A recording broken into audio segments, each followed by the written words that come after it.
এই সিজনে হয়তো বতুয়া শাক আমরা আর খেতে পারবো না, কারণ এখন তো শীতকাল শেষের দিকে। গরমকালে এই শাক খুব একটা পাওয়া যায় না। আসসালামু আলাইকুম, আশা করি সবাই অনেক ভালো আছেন। আমরা তো গ্রামে থাকি। একটা সময় দেখেছি গ্রামে শীতকালের সকালবেলায় আমার মা, দাদি, চাচিরা ঝুড়ি হাতে বতুয়া শাক তুলতে বের হতেন। বিশেষ করে ফসলি জমির আইল, পুকুর পাড় কিংবা বাড়ির পাশের ফাঁকা জমিতে এই শাক পাওয়া যেত।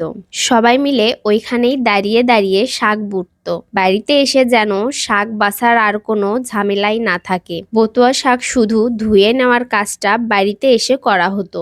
অনেকেই তো পুকুর থেকেই ধুয়ে নিয়ে আসতো। তারপর রান্নাঘরে এসে চুলায় জাল ধরিয়ে শাকগুলো পাতিলে করে ঝাল লবণ দিয়ে সিদ্ধ করে নিত। সিদ্ধ শেষে অন্য একটি পাত্রে সরিষার তেলে রসুন, কাঁচা বা শুকনা মরিচ দিয়ে ভেজে নিত। সেই ভাজা ভাজা শাক দিয়ে ভাত খেতে কি যে মজা লাগতো।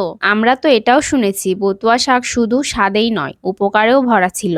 এই শাক খেলে নাকি আয়রন, ক্যালসিয়াম আর ভিটামিনের অভাব দূর হয়। এজন্যই তো গ্রামের মানুষ বলে থাকে বতুয়া শাক খেলে ওষুধ কম লাগে। শহরের ব্যস্তময় জীবনে পড়ে এই শাকের কথা হয়তো অনেকেই ভুলে গেছেন, তাই আজকে একটু গল্পের মাধ্যমে মনে করিয়ে দিলাম। তো আজ এই পর্যন্তই। দেখা হবে আবার পরের কোনো ভিডিওতে। সেই পর্যন্ত সবাই ভালো থাকবেন। আল্লাহ হাফেজ।